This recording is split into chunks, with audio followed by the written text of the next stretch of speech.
I think the idea of an American dream, when I was a kid, I think it was, to get married and buy a house and have babies and stay at your job until you retire. Unless you're a girl, then you don't really have a job if you can help it.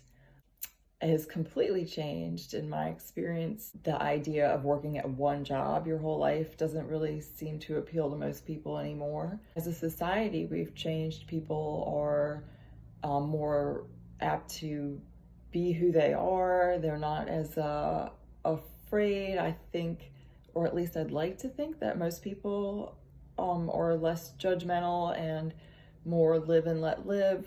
Certain things are more acceptable than they were before.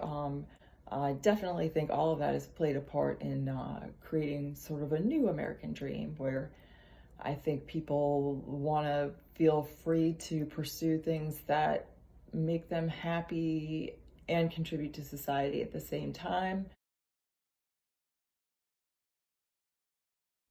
Pretty specific to me, I guess, but my first real memory of a historical event was the 1976 Democratic National Convention, and Grandpa worked for AT&T, and he worked the convention. He helped set up all the plans for the fiber optic cable to broadcast. Grandma and I would go and take the train into the city a couple times a week and go have dinner with him and eat at the hotel sometimes and walk around the garden and see all the excitement going on. And I remember funny little things about it, like there was a tour bus of people who were dressed up in different costumes that would go around, and they were just fictional characters that would pretend they were running for the presidency to get the nomination. I'm handing out like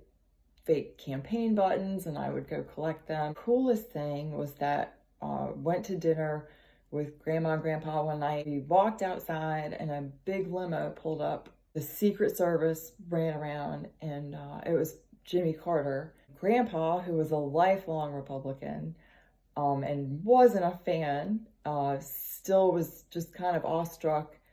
And the man at the time that had run up to secure the area had told Grandpa that he could open the door of the car for Jimmy Carter. And so Grandpa walked over and he opened the door and he said, we're so excited to meet you, Mr. President. I mean, it was just a completely random thing that would never, ever happen today.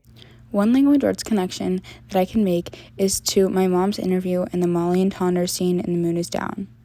One way that my mom's interview and the Molly and Tonder scene in The Moon is Down connect is when Tonder takes advantage of Molly because of the scene projected a higher power of the male character, just like how my mom mentioned the men would have jobs and the women usually wouldn't because they had to face the American dream and live up to society's expectations.